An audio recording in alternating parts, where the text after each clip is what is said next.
Chapter 14. Shepard didn't get it. As he made his way through the flower-dotted jungle, keyed to its subtle shifts of sunlight and shadow, he spared the woman beside him a glance. "Tell me something." "What is it?" she asked. "Ripley could have sent your friend, the ape man, but she sent you instead. Someone who doesn't look like she's ever gotten her hands dirty. Why would she do that?" Call turned to him, giving him a glimpse of her dark, mysterious eyes. He hadn't seen eyes that intriguing in a long time. "Jonah," she explained, "doesn't play well with others." "And you do?" It came out a little more mocking than he had intended, but he didn't regret it. Call looked away again. "When I feel like it." He had a feeling there was more to it than that. Maybe one day he would find out what.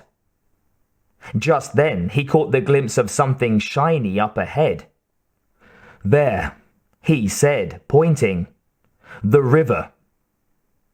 It was more of a stream, actually, thin, meandering, full of rocks and gnarled roots, and it was one of Benedict's favorite places for a stroll, as evidenced by a path he had worn in one of its grassy, blossom-strewn banks. But for the moment, all Shepard could see of the place was something shiny. No bank, no grass, and no Benedict. Angling off to the side, the safety officer cut a path that would take them to the river that much sooner. It had them trundling through a confusion of ribbed, spade-shaped leaves, and then breasting a cloud of neon insects. They didn't seem to bother Call. She barely blinked as they flitted in front of her face. "Funny," she said. "It didn't occur to me that there would be insects here, or a breeze, or running water. But it should have." "All of those things are necessary for the plants to carry out their biological functions." It was something Philippakos had said when Shepard first arrived at the domes. "Worms, bees, you name it. Everything except the pests." The tricky part was closing the gaps in the food chain, because they couldn't recreate the damned thing in its entirety. But with a little genetic engineering, they had managed. Of course, that was when the domes were someone's pet project, and everyone had oohed and ahed at the idea of them. Now it was impossible to get the colonists something to eat, much less test tube bugs. Finally, they reached the river. Shepard looked upstream and down, shading his eyes against the glare of the reflected sunlight. He could see the bank where Benedict did some of his best snoozing, but there was no sign of Benedict himself. It wasn't a reason to panic. Certainly Call wasn't panicking. Shepard brushed aside a bead of sweat making its way down the side of his face. "She looks as cool as a November morning." Or at least, the way his father had described November mornings. Not having set foot on Earth, Shepard had never experienced one himself. "Now what?" asked Call. "There's another spot," he said, "further upriver. And a third one in the next dome." But Shepard wasn't as confident about either of those places. "What if we hit them all and we still can't find him?" he asked himself. Not wanting to think about it, he moved on.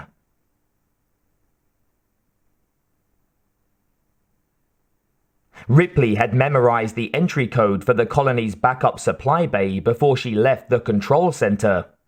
She applied it now, one digit after the other, to the touch-sensitive grid embedded in the bay's metal alloy doorframe. And waited. But after a few seconds, it became clear the doors weren't going to move for her. Ripley tried the sequence again, a little more slowly this time, but achieved the same result. "Oh man, what the hell?" said Jonah.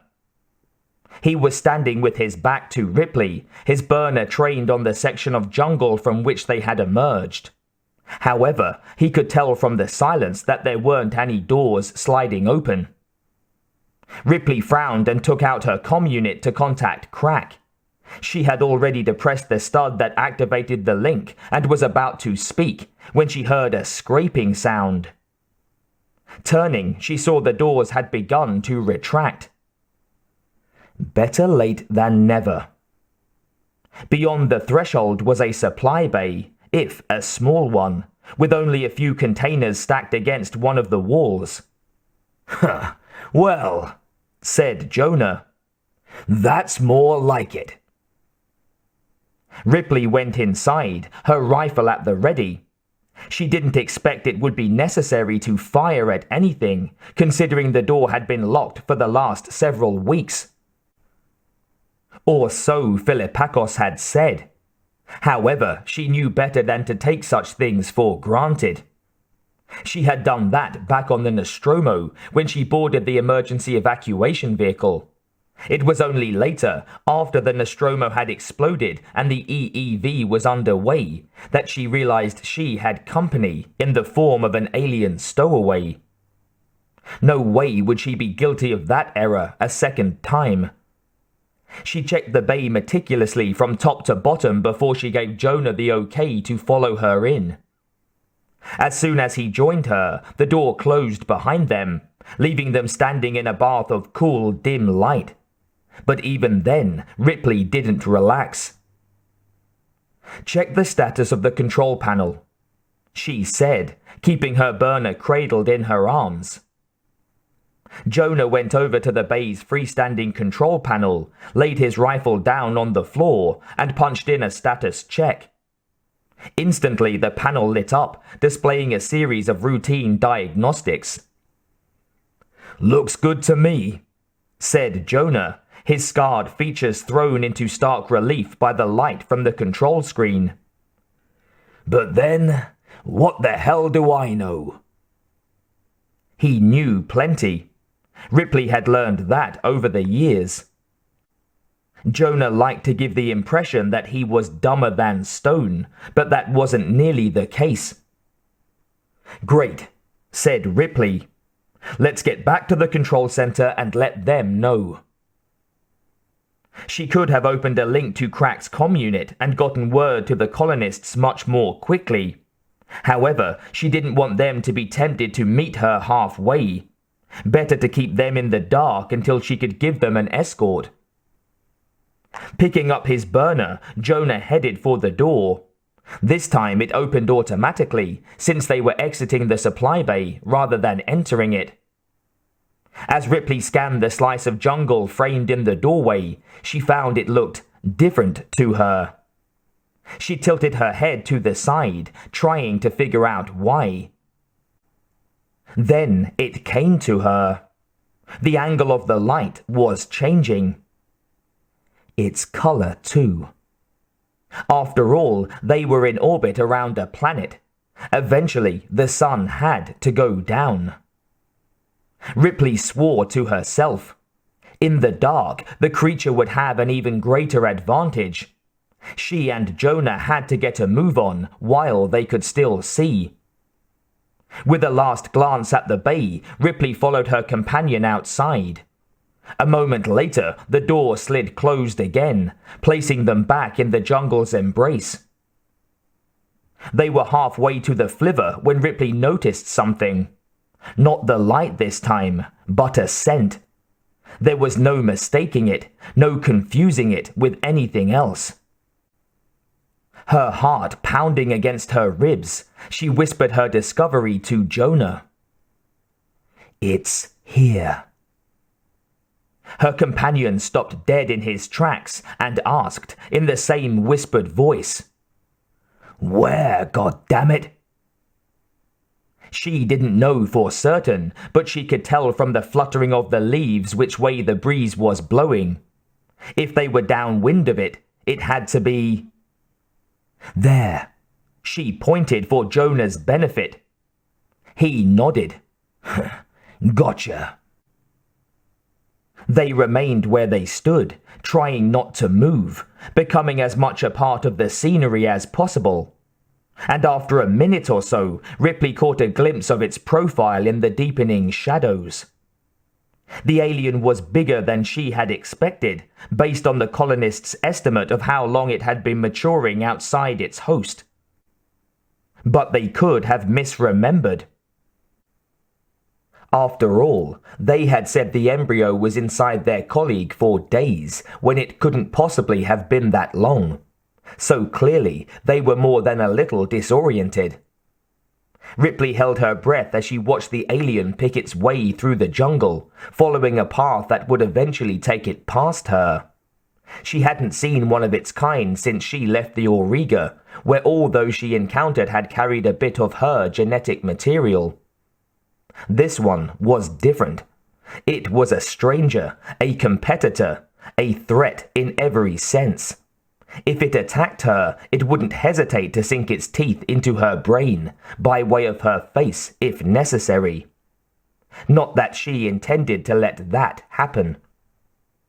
Ever so slowly, she brought her burner up to the level of her chest and tucked its stock into the hollow of her shoulder. As far as she could tell, the alien hadn't noticed. But it would notice her soon, because contrary to what she had told Philippakos, there were circumstances in which it made sense for them to go on the offensive. This was one of them. They had the element of surprise, they had the range, and they had the numbers, if only barely. It was as good a shot as they were ever going to get. Jonah had to know it too. When I make my move, Ripley thought, he'll be ready. She waited until the alien was almost in front of her before she went into action. Moving as quickly and silently as she could, she slithered through the jungle and placed herself directly in the invader's path. It took only a second to notice her scent, its elongated head turning that way, and another to begin loping in her direction. Seeing it come, Ripley clenched her teeth and held her ground. Another second, she insisted. That way I'll be sure not to miss. Then the second was past. Squeezing the trigger of her burner, she unleashed a burst of high-voltage fury. The alien recoiled from it, but didn't retreat. After all, it could survive a barrage from a single burner, long enough, at least, to get at the one responsible for it. Which was exactly what it tried to do, pressing forward step by step against the force of the shock rifle, its arms and tail flailing with the punishment it was absorbing. But before it could reach its tormentor, it was attacked from behind. Looking past the alien, Ripley saw Jonah skewering it with an energy bolt of his own, his teeth pulled back in a rictus of determination. Caught in their crossfire, the thing tried to slip free, but it couldn't. They kept it pinned between them, twitching in agony, its tail snapping back and forth like a whip. "Go down," Ripley insisted. For a while, it looked like they might run out of rifle charge first. Then, with a hideously high-pitched scream, it slumped to the dark, root-threaded ground. Still writhing, still fighting, but with ever-decreasing intensity. "Don't stop!" Ripley snarled. Because they didn't want to just incapacitate it. This wasn't a game like the one scientists played, where they could wrap it up and take it home for study. And fair play had nothing to do with it. If they killed the alien, they lived. If they gave it a moment's respite, they died. It was that simple, that basic. Ripley endured the oven-like heat of her energy bolt's thermal backlash. Sweat ran into her eyes, stinging them mercilessly, making it difficult to see. But she didn't dare stop for even a second, Not as long as the alien was still jerking about. And then, all at once, it stopped jerking, and lay there, a solitary plume of greasy black smoke ascending from it, and looked for all the world like a dead thing. Which it is, Ripley thought. After all, she had alien genes raging inside her. She could tell when one of them had given up the ghost. Taking her finger off her trigger, she lowered her rifle. But Jonah kept firing, bathing the alien in gouts of blue-white electricity. He didn't seem able to stop, caught in a combination of anxiety and fury. "It's dead," Ripley told him. He turned to her, red-faced with anger, sweat dripping from his long, scarred chin. "Don't you think I know that?" They stood there for a moment, eyes locked as if they were going to go at each other next, when Jonah cursed to himself, turned his back, and moved off. Unperturbed, Ripley knelt beside the alien's still smoking remains. Strange, she thought as she examined it. There's something different about this one. Jonah looked back over his shoulder. "What do you mean?" Ripley ran her fingers over a ridge that extended from the corpse's shoulder to its elbow. It was something the other aliens, the ones she had seen before, didn't have. And its proportions were off. Its head was too big compared to the rest of its body. "Now that is different," said Jonah. "Wonder why?" Ripley nodded. "Me too." Putting the question aside for a moment, she took out the comm unit in one of her pockets. Then she stabbed in the numbers that made up Call's code and said, "It's Ripley." "Did you find the backup bay?" "We did," said Ripley. "And it's working. But there's more." She savored the words. "We got the alien." Silence. Then, "You're okay, right?" "Fine. So's Jonah." "I didn't ask about Jonah," Call responded with an antic note in her voice. Jonah's lip curled. "Love you too, little girl." "How did you do it?" asked the android. Ripley told her. "Well," said Call, "that was a stroke of luck. We should see about having some more of those." Ripley didn't believe in luck. "See you back at the control center," she said, and put the comm unit away. Jonah considered the alien for a moment. I forget how creepy these things are." He glanced at Ripley. "No offense." She shrugged. "None taken."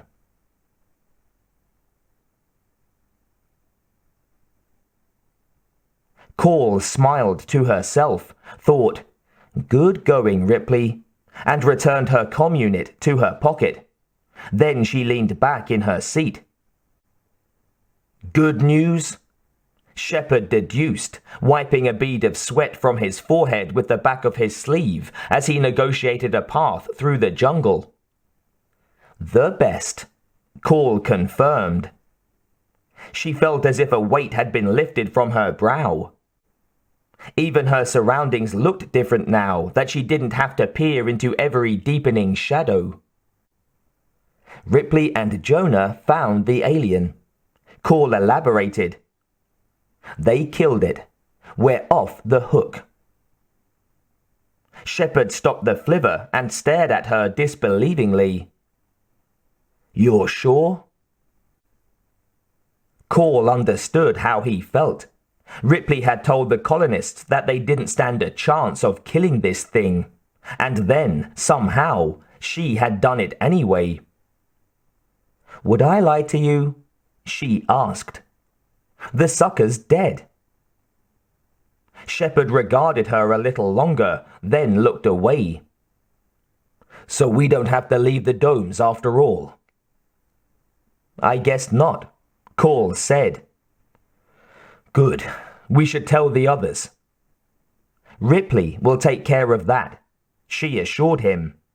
"She's on her way back to the control center now." "Well, that'll do, I guess." Shepard shook his head, looking strangely disoriented. "It's crazy. I got so keyed up about the alien I was ready for anything. Except this." "Finding out there's nothing more to worry about?" "That's right." "Not so crazy. I felt that way myself." It was one of the reasons she found it difficult to adjust to life on Earth. Every so often she would tense up in anticipation of an attack that never came. Jonah and Vriess experienced the same thing, so it wasn't just an android issue. They had beaten all the aliens on the Auriga, destroying every last one of them, but in their minds they would never stop fighting them. Ever. "We still have to find Benedict," Shepard noted. "At least, I do." "Hey," said Call. "I've come this far. I might as well see this through to the end." Shepard seemed pleased by her decision. Putting the flivver into drive again, he continued along the bank of the river. After a while, he said, "There's something else I don't get. I mean, besides the reason Ripley sent you out here." "I'm listening," said Call. "At heart, you're not a cargo hauler. You're better than that. So what are you doing with Ripley and those others?" She chuckled. "I'm a lot more like them than you think." Shepard shook his head. "Not from what I can see, and I'm usually a good judge of character."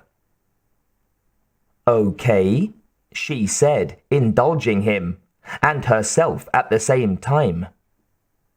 "So what am I really like?" He gave her a sidelong glance. "You're bright, educated, cultured. You can tell a Merlot from a Pinot Grigio. But you downplay it so you can fit in with your friends." Call resisted an impulse to smile. "He's not far off, is he?" Except it wasn't intelligence, it was programming. And it wasn't education, it was memory. "I've never had Pinot Grigio in my life," she said, sidestepping Shepard's observation. "And as far as—" She stopped in mid-sentence, catching a glimpse of something up ahead alongside the stream. Putting a hand on her companion's arm, she said, "Stop." "What is it?" he asked. "Something I can see but you can't, because I was designed with superior eyesight along with all that intelligence. Brace yourself." Shepard stopped the flivver and looked around. "Benedict?" "I think so," she said, and pointed. "Over there, in those bushes with the yellow blossoms." Getting out of the flivver, they approached a tattered wet jumpsuit that had been blue once, but was now a darker color. There wasn't much left inside it, but what there was looked enough like a man to satisfy them that it was Benedict. "Ah, damn," Shepard said, his voice thick with emotion. "I'm sorry," said Call. His Adam's apple climbed his throat. "It's not going to be easy telling Phil. He and Benedict were friends for a long time." "Come on," she told Shepard, putting her hand on his shoulder. "I'll help you get him to the flivver." He nodded. "Thanks." Fortunately, there was a stack of plastic bags in the back of the vehicle, no doubt intended for dead branches and such. They would serve a different purpose this time. It was gruesome work stuffing the pieces into the bags, but they got through it. Afterward, when Benedict's remains were lashed securely in the back of the flivver, Shepard went to wash his bloody hands in the stream, and Call followed him.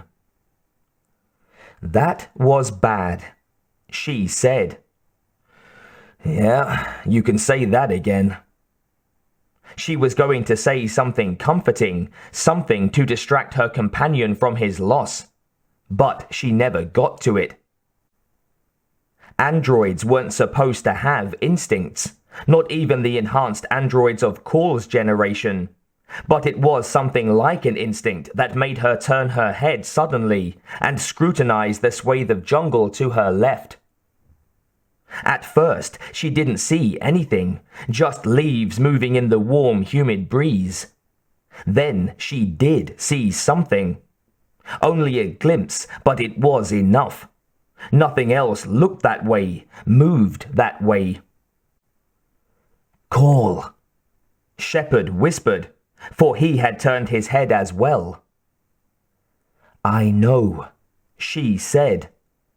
"I see it too." It was the alien, and it was coming for them. "Shit, Ripley! You said you killed it!" And she wasn't one to make careless mistakes. But there it was, sliding through the undergrowth, so there had to be more than one of them. How? She wondered. The colonists had mentioned only one ovoid, and only one of them dying as he gave birth. So someone had been wrong, or maybe lied or covered something up. Later, the android vowed, she would get some answers. But for the moment, she was interested only in survival. Hers and Shepard's. Getting up at the same time he did, she headed for the flivver where the weapons were. Fortunately, they got there before the alien could slink completely out of concealment. Without taking her eyes off it, she grabbed her shock rifle. Then she said, "Start the flivver." Shepard hefted his own weapon. "Not a chance." "Don't give me that macho bullshit. You're the one who knows how to drive this thing, you idiot." Shepard didn't give in, not verbally at least, but he did get into the flivver and start it up. The alien chose that moment to emerge from the foliage, its jaws dripping thick strands of saliva. It wasn't a species inclined towards sneak attacks. When it went into action, it did so boldly and unremittingly. But as Call took in the sight of the creature in the fading light, she saw there was something different about it, something she hadn't seen before. Its back and limbs were covered by a partial exoskeleton, which was as blue-black as the rest of it, and its head was decidedly larger than Call had expected, with a subtle filigree running from its jaw to its rear extremity. What the hell? She thought. Not that it mattered what the thing looked like. It was still a stone-cold killer, and at the moment they were the soft, slow prey it meant to kill. "Get in," Shepard breathed. Call was hampered by the need to keep her burner trained on the alien, but she managed to fall into the back of the flivver alongside what was left of Benedict, her legs hanging out. "Go!" she rasped. A moment later, the flivver leaped forward. Unfortunately, as Shepard had explained on the way there, it wasn't built for speed. And the alien was. Seeing them take off, it began loping after them.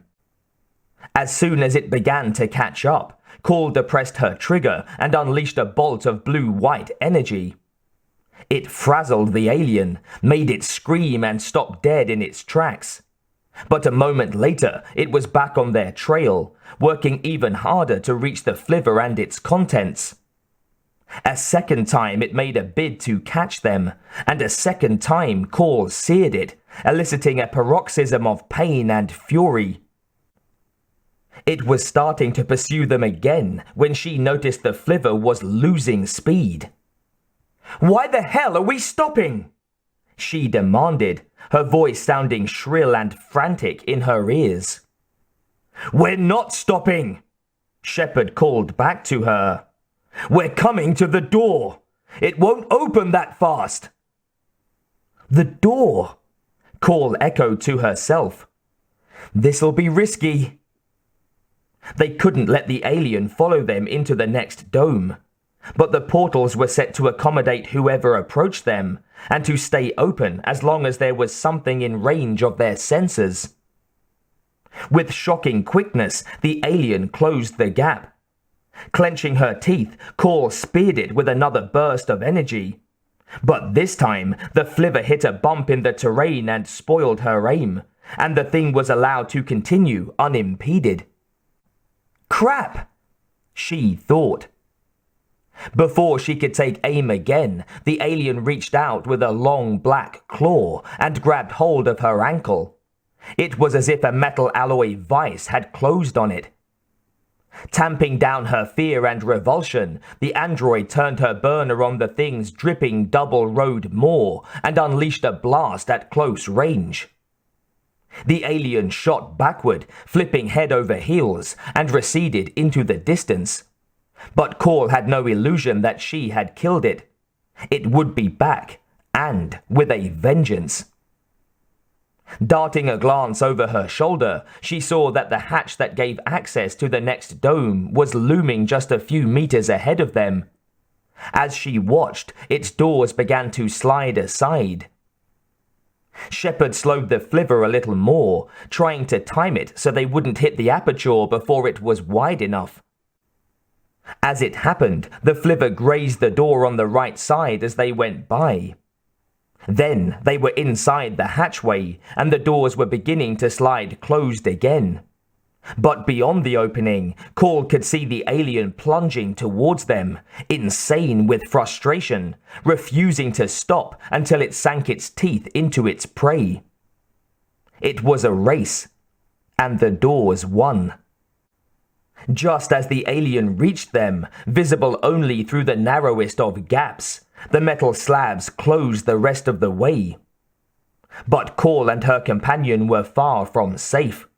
The slabs would part again as soon as the sensors in the doorframe conveyed the invaders' presence there.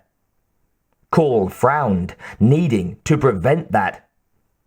Given enough time, she could have plugged into the system and made the hatch do what she wanted. But there was no time. She had to improvise or wind up like Benedict. Finding the node that governed the door controls, an unassuming square box at chest height protruding a few centimeters from the wall. Call leveled her rifle at it and squeezed off a burst. As it hit the node, it started a storm of tiny lightnings. Enough to blow the circuit. At least that was her hope. As the flivver ran the length of the hatchway, the doors up ahead began to make way for them, but the ones behind them were the key. Call glared at them, insisting they remain closed. And they did. But not without opposition to the idea. The hatchway filled with a cacophonous pounding, making it sound as if someone were beating on a giant drum. And for a moment, Call had to wonder if the centimeters-thick barriers would hold. As they came to the end of the hatchway, the alien still hadn't gotten access to it. "We're okay," Call thought, a wave of relief washing over her. But they wouldn't be okay forever. The alien would turn around and make its way back through the domes, and the colonists would have no way of knowing where it was when they set out for the backup bay. Ripley won't be happy, Call thought. You all right? Shepard shot back at her as they left the hatchway behind and cut through a pine forest. Just drive, she said, taking out her comm unit and trying to ignore the lumpy plastic bag beside her.